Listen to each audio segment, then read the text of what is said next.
გადაცემის ამ ნაწილში ვისაუბრებთ თემაზე, რომელიც მილიონობით ქალს აწუხებს, მაგრამ საზოგადოებაში ჯერ კიდევ არ არის საკმარისი ცოდნა ამის შესახებ.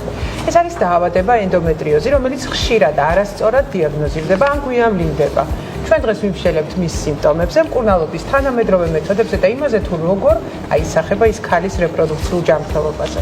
ნამდვილად მნიშვნელოვანი თემა არის კეთი დაგეთანხმები, რადგან ენდომეტრიოზს შეუძლია ისეთი სერიოზული ტკივილი გამოიწვიოს, ქრონიკული დახვევა და ხშირ შემთხვევაში ისეთი მნიშვნელოვანი პათოლოგია, როგორც არის უშვილობა, რასაც ხშირ შემთხვევაში ქალბატონები ძალიან ბევრი ხნის განმავლობაში ებრძვიან.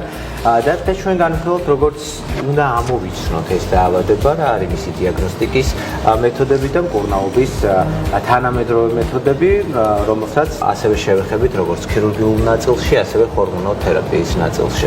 მოდით დავიწყოთ იმით, თუ რას წარმოადგენს ენდომეტრიოზი. ეს არის მდგომარეობა, როდესაც ენდომეტრიუმის მსგავსი ქსოვილი, რომელიც ნორმალურად მხოლოდ საშვილოსნოს შიგნით უნდა იყოს, იზრდება სხვა ადგილებში, მაგალითად საკვერცხეების ზონაში, საშვილოსნოს გარეთ ზედაპირზე, მენჯის ღრუში. ამის შედეგად ყოველთვიური ციკლის დროს ეს ქსოვილიც რეაგირებს ჰორმონებზე, იზრდება, იწყებს ლაშქარს და სისხლდენას, რის შედეგადაც წარმოიქმნება ანთებითი პროცესები, შეხორცებები და ცისტები. გეთანხმები კოტე და ალბათ ყველაზე მნიშვნელოვანია ის სიმპტომები, თუ როგორ უნდა მიხვდნენ ჩვენი ქალბატონები, რომ თქვათ ენდომეტრიოზის პრობლემა აქვს და ძალიან ბევრი სიმპტომი აქვს, მრავალფეროვანია, თუმცა ალბათ ლაშამ აღნიშნა აქ, რომ ტკივილი არის ერთ-ერთი ყველაზე წამყვანი სიმპტომი და ეს არის ძალიან მტკივნეული მენსტრუაცია, ეს არის ტკივილი სქესობრივი აქტის დროს, ისედაც არსებული ტკივილი, თქვათ მცირე მენჯის ღრუში, ამას შეიძლება დაემატოს საშარდე სისტემის მხრივ პრობლემები, საჭმლის მომნელებელი სისტემის მხრივ პრობლემები და რასაც ყველაზე მნიშვნელოვნად და ყველაზე მტკივნეულად განიცდიან, რასაც შეიძლება მოყვეს უნაყოფობა. დიახ, მაიკო, როგორც ახსენე, უნაყოფობა ერთ-ერთი მიზეზი არის, რასაც იწვევს ენდომეტრიოზი, ერთ-ერთი მთავარი მიზეზი სამედიცინო მონაცემებით ენდომეტრიოზით დაავადებულ ქალთა დაახლოებით 30-50%-ში აღინიშნება პრობლემა და სწორედ ამ თემაზე ვისაუბრებთ. დღეს ჩვენ სტუმრებთან ერთად კლინიკა GGRC-ის კლინიკური დირექტორი პროფესორი ნინო მუსერიძე და მისი მოადგილე მედიცინის დოქტორი ნატო შამუგია. ნატო, ნინო, მადლობა მობრძანებისათვის, მოგესალმებით პირველ რიგში. რა არის ენდომეტრიოზი? როგორ უნდა მივხვდეთ, რომ არის ენდომეტრიოზი? რით ისმება ამ, ასე ვთქვათ, ვერაგი საკმაოდ ისეთი არასასიამოვნო დაავადების დიაგნოზი. დიდი მადლობა მოწვევისთვის. ენდომეტრიოზი ჩვენთვის არის დიდი პრობლემა, განსაკუთრებით რეპროდუქტოლოგებისთვის. და დღესდღეობით ენდომეტრიოზი არის ისეთი დაავადება ქალებს შორის, რომელიც ძალიან ხშირად ხდება ეს ჩვენი პაციენტებში, 50% ქალის, რომელიც მოდის უშვილობის პრობლემით, აქვს დიაგნოზი. და ეს ის დაავადება, როცა ენდომეტრიუმის ქსოვილი ხდება იმ ადგილას, სადაც ფიზიოლოგიურად არ უნდა იყოს. ანუ ეს ენდომეტრიუმის ქსოვილი უნდა იყოს მათ საშვილოსნოს ღრუში. და ისე ხდება და ამის ბევრი მიზეზი არსებობს. შეიძლება ეს იყოს საკვერცხეში, შეიძლება იყოს მილში და ნებისმიერ ორგანოში. აი რა მიზეზები არსებობს ამისი, რატომ ხდება სხვაგან ეს ქსოვილი და რა სიმპტომები აქვს ენდომეტრიოზის, რომ უთხრათ ჩვენს მაყურებელს? ამის მიზეზი ბევრი არსებობს. და არის ბევრი თეორია მაედრამ, რომ ვთქვათ კონკრეტულ პაციენტს რა მიზეზით აქვს ეს დიაგნოზი, რთულია ძალიან. მაგრამ დღესდღეობით ბევრს საუბრობთ იმაზე, რომ ეს შეიძლება იყოს გენეტიკური ფაქტორი, ეს შეიძლება იყოს იმუნოლოგიური ფაქტორი, ეს შეიძლება იყოს ინფექციური ფაქტორი და ბევრი მიზეზია ამის, მაგრამ ბოლო დრო მაინც მეც ვსაუბრობთ აი რეტროგრადულ მიზეზზე, იმაზე, რომ როცა მენსტრუაცია ეწყება ქალს, ხდება რეტროგრადული განვითარება ამ იმის ქსოვილის. და ყველაზე უფრო ხშირი ჩივილი ქალის ის, რომ ძალიან ხშირადაა ტკივილი თვეურის დროს. იმ ზონაში, სადაც ენდომეტრიოზი წარმონაქმნია თუ მენსტრუალური ტკივილია ზოგადად? მენსტრუალური ტკივილი თავიდან და მერე ესეთი ფორმა თუ არის, თუ სხვა ორგანოების თუ აქვს ენდომეტრიოზი, იქაც ხდება ზუსტად იგივე ცვლილებები, რაც არის ენდომეტრიოზი. კიდევ ერთხელ მოდით დავაკონკრეტოთ, რა ჩივილები შეიძლება ქონდეს ამ დროს ქალბატონს. ზოგადად ჩივილებით პრაქტიკულად რო გითხრათ, ყველა თვლის, რომ ტკივილი მენსტრუალური ციკლის დროს ნორმალურია.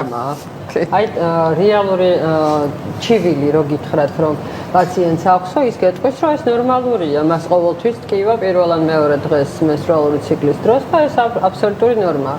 როცა მიდის რეპროდუქტოლოგთან და ისეუბნება რომ ეს არ არის ნორმა და ამ შემთხვევაში თქვენ ტკივილი არ უნდა გქონდეთ ეს მათთვის ძალიან გასაკვირი თემაა. გარდა ამისა 80% ალბათ ჩვენთან მოსული პაციენტისა დარწმუნებულია რომ მას ენდომეტრიოზი არ აქვს. და კიდევ ერთი რამ რომ ხელოვნური აბორტი მაგალითად რომლის შემდგომაც ძალიან ხშირად არის ენდომეტრიოზი ისიც ასე ვთქვათ ერთ-ერთი თეორია იმის განვითარებისა რაც გვაქვს. და ჩვენთან მოსული პაციენტების 50%-ია ქალბატონმა ნატომ როგორც თქვა, მინდა გითხრათ რომ ეს პაციენტები საკმაოდ რთული არიან ემბრიოლოგებისთვისაც. რადგან ის რაც ენდომეტრიოზის დროს გამოიყოფა ბიოლოგიურად აქტიური ნივთიერებები, ისინი არც თუ ისე კეთილსაიმედოდ მოქმედებენ ჩვენს კვერცხუჯრედებზე და აქედან გამომდინარე ძალიან ხშირად აი ჩვენ ყოლია ხოლმე პაციენტი, როდესაც ხშირად ინსემინაციასაც თავაზობენ ხოლმე ესეთ პაციენტებს, ხო? იმიტომ რომ პრაქტიკულად ვერ ნახულობენ იმის მიზეზს, რატომ არ ორსულდება პაციენტი. და მინდა გითხრათ, რომ მე მყოლია ძალიან ბევრი პაციენტი, რომლის დროსაც სულ მაინტერესებდა, რატომ არ ხდება ხოლმე დაუშვათ ენდომეტრიოზის დროს ემბრიონის განვითარება, თუნდაც ინსემინაციის დროს რატომ არ ვიღებ შედეგს და ასეთ პაციენტებში გამიკეთებია კლასიკური IVF-ი, როცა ავიღებთ კვერცხუჯრედს და ვასხავთ სპერმას, ხო? აბსოლუტური ნორმაა იმ შემთხვევაში სპერმატოზოიდების რაოდენობა დამუშავებულია და მინდა გითხრათ, რომ X-ის მეთოდით განაყოფიერება მიმიღია, როდესაც ჩვენ ვიჭერთ სპერმატოზოიდს და შევყავს ჩვენ თვითონ კვერცხუჯრედში და IVF-ის მეთოდით განაყოფიერება არ მიმიღია. ანუ რეალურად შესაძლებელია, რომ ვინცეთი მოქმედება ქონდეს ენდომეტრიოზს, ანუ ჩვენ შემთხვევაში ბიოლოგიურად აქტიური ნივთიერების გამოყოფით ის კვერცხუჯრედით თავს იცავს და საკმაოდ უფრო სქელი გაზია ვიდრე სხვა შემთხვევაში. ამიტომ ხშირად არის რომ ენდომეტრიოზიანი პაციენტები ვინც მოგმართავენ და ხშირად ჩვენს კი გვიჭირს ხოლმე ინვიტრო განაყოფიერებით შედეგის მიღება ანუ ბავშვის სახლში. აი შემდგომ ეს პაციენტები ძალიან კარგად აჩვენენ მეორე და მესამე შვილებს თვითონ. ამიტომ ინვიტრო განაყოფიერება შვილოსნობა და მინდა გითხრათ რომ ეს არის როგორ გითხრათ კეთილთვისებიანი პროგრესირებადი დაავადება რომელიც სიცოცხლესთან შეუსაბამობას არ გაძლევს მაგრამ ნამდვილად პროგრესირებს და წლებთან ერთად კიდევ უფრო მეტი პროგრესი აქვს ხოლმე ენდომეტრიოზს და ორსულობა ამისგან ნინო როცა საუბრობთ ზოგადად დაავადებაზე ჩამოთვალეთ სიმპტომატიკა რაც შესაძლებელია ითქვას რომ რაღაცა ისეთი მნიშვნელოვანი არის თვითონ აი ეს ანამნეზი დიაგნოზის დასასრულად მაგრამ მაინც რა არის ის ოქროს სტანდარტი დიაგნოსტირებისათვის რა დროსაც ჩვენ დავადასტურებთ რომ ნამდვილად არის ენდომეტრიოზი ძალიან დიდი მნიშვნელობა აქვს ანამნეზს ძალიან დიდი მნიშვნელობა აქვს თუ რა ქონდა დედამის, ბებიამის, იმიტომ რომ როცა გენეტიკურ ფაქტორზე ვსაუბრობ და დღემდე აი ოქროს სტანდარტად ითვლებოდა ლაპაროსკოპია, იმიტომ რომ ლაპაროსკოპიის დროს ჩვენ უნდა ამოვკვეთოთ ეს ქსოვილი, როცა მორფოლოგიური დიაგნოსტიკა ხდება, ეს არის ნუ ალბათ 100%-იანად, როცა ვამბობთ, რომ ეს არის მორფოლოგიური დიაგნოსტიკა არის, მაგრამ ბოლო 10 წლის განმავლობაში აი რადიკალურად შეიცვალა ბევრი რამ. დღესდღეობით როგორც ორსულობის პერიოდში, ისე მენოპაუზაში შეიძლება მოხდეს ენდომეტრიუმის გამწვავება. ამიტომ ეს ის რადიკალურია, რაც შეიცვალა ამ ბოლო წლების განმავლობაში. და დიაგნოსტიკის მხრიდან ვიტყოდი მაგას, რომ რჩება ოქროს სტანდარტად მაინც ლაპაროსკოპია, მაგრამ ლაპაროსკოპია არ არის პირველ რიგში დიაგნოსტიკას, ჩვენ ვაკეთებთ ძირითადად ეხოსკოპიურად. და როცა საუბარია განსაკუთრებით ჩვენ რეპროდუქტოლოგისთვის არის მნიშვნელოვანი როცა უშვილობის პრობლემით მოდის პაციენტი, აქ თუ არა მაგას ენდომეტრიოზის საკვერცხის თუ საშვილოსნოს გრძნობელობა დღესდღეობით ლაპაროსკოპიის არის 98% და ჩვეულებრივი რუტინული ეხოსკოპიის გრძნობელობა ითვლება 92-95%. ანუ რეალურად სკრინინგი მაინც ტარდება პირველი ულტრაბგერითი დიაგნოსტირება და თუ რაღაც საეჭვო არის იმ 5%-ში, რომელზეც ვსაუბრობთ, ამ შემთხვევაში შეიძლება ჩაერთოს ლაპაროსკოპია.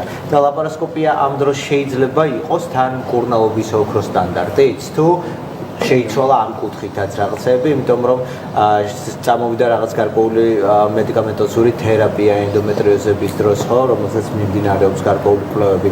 რა შეიცვალა მკურნალობაში? ოქროს სტანდარტად დღეს რა მიიჩნევა?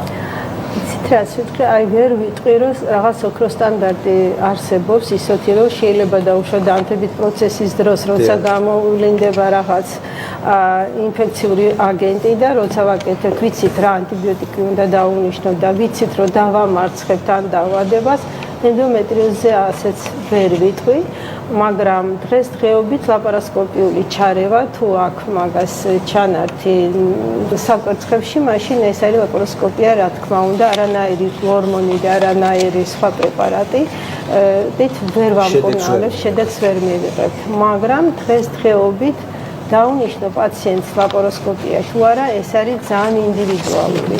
35 წლის ასაკამდე შეიძლება დაუნიშნო, იმიტომ რომ ლაპარასკოპიის ერთ-ერთი მთავარი ჩვენება ის არის, რომ ან რაღაც დიდი ჩანართი აქვს საკვერცხის არეში პაციენტს, ან შეიძლება ეს პაციენტი თვითონ დარჩეს ორსულად და უნდა ვნახოთ თუ რა მდგომარეობაში აქვს მილები, მაგრამ 35 წლის ასაკის შემდეგ ცოტა სხვა ჩვენებები გვაქვს ლაპარასკოპისტის.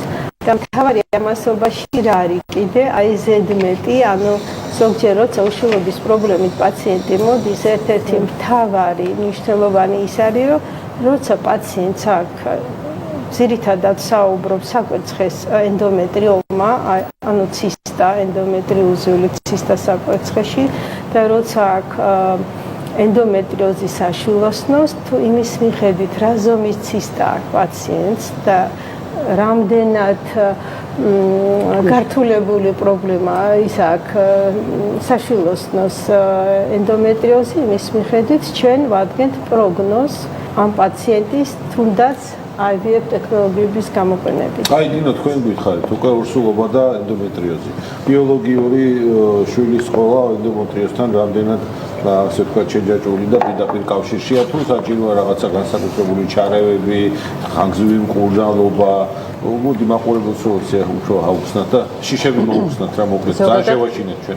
მოდის ესეთი პაციენტი, რომელმაც იცის რომ აქვს ენდომეტრიოზი დაუშვათ და აი სწორედაც ეს არის რომ ძალიან დიდ დროს კარგავენ იმაში, რომ იმკურნალონ ეს დაავადება.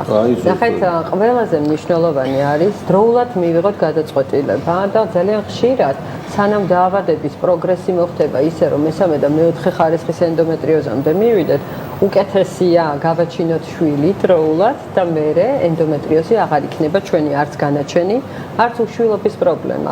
იმიტომ რომ აი ძალიან დიდი ხნის განმავლობაში დადიან და მკურნალობენ ამ დაავადებას. ნახეთ, არის რაღაც დრო, როდესაც გაქვთ ლიმიტირებული, მით უმეტეს თუ დაბალი რეზერვი გაქვთ, ენდომეტრიოზი კიდევ უფრო მეტად და სწრაფად ამ რეზერვს განვლევას იწვევს რეალურად. ასევე მილების ანთებით პროცესს იწვევს. პრაქტიკულად ჩვენს ორგანიზმში ენდომეტრიოზის დროს არის მიმდინარეობს ქრონიკული ანთება. ანუ არც ორსულობის დადგომას უშლის ხელს. და ორსულობა შეიძლება იყოს განკურნება ამ დაავადების თვალსაზრისით. გამიგეთ, ამიტომ ნახეთ, მოდით გავითვალისწინოთ ერთი რამ. მაქსიმალურად მოვერიდოთ თუნდაც იმ ოპერაციულ ჩარევებს, თუნდაც საკვერცხეზე რაღაცა ჩარევას, რომელიც კიდევ უფრო შეგვიმცირებს რეზერვს, ხომ? და თუ გვაქვს საშუალება, რომ ინვიტრო განაყოფიერებით მივაღწიოთ იმას, რომ პირველი შვილი მაინც გავაჩინოთ, მე ვფიქრობ, რომ ეს იქნება ყველაზე მარტივი გზა ამ გადაწყვეტილებისთვის, რომ ჩვენ ვიყოთ შვილოსნობის უნარიანები და შემდგომ მივცეთ ჩვენს ორგანიზმს იმის საშუალება, რომ ეს დაავადება თან განიკურნოს და უფრო რეგრესისკენ წავიდეს და არა პროგრესისკენ და თან ჩვენ გვეყოლება უკვე შვილი, რომელიც მოგცემს იმის საშუალებას, რომ ამ დაავადებასთან მიმართებაში უშვილობის თემა აღარ იდგეს.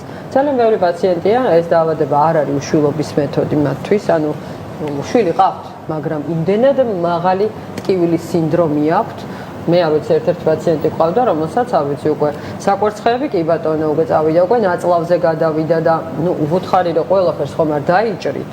მაშინ უკვე მედიკამენტს მივმართოთ, რომელიც დაუშვათ თუნდაც გადაგიყვანთ მენოპაუზაში ხელოვნურად. ანუ ყველაფრის მკურნალობის მეთოდი არსებობს რეალურად, რა თქმა უნდა, ყველა პაციენტთან ოქროს სტანდარტად ვერაფერს ვერ გააკეთებთ, იმიტომ რომ ინდივიდუალური მიდგომა არის ყველაზე მთავარი. და ყველაზე მთავარი არის, რომ პაციენტი მოვიდეს ენდოსექიმს და გადაწყვეტილება მიიღოს რა უნდა მას. ამ შემთხვევაში თუ ტკივილის სინდრომი მოდის პირველ ეტაპზე და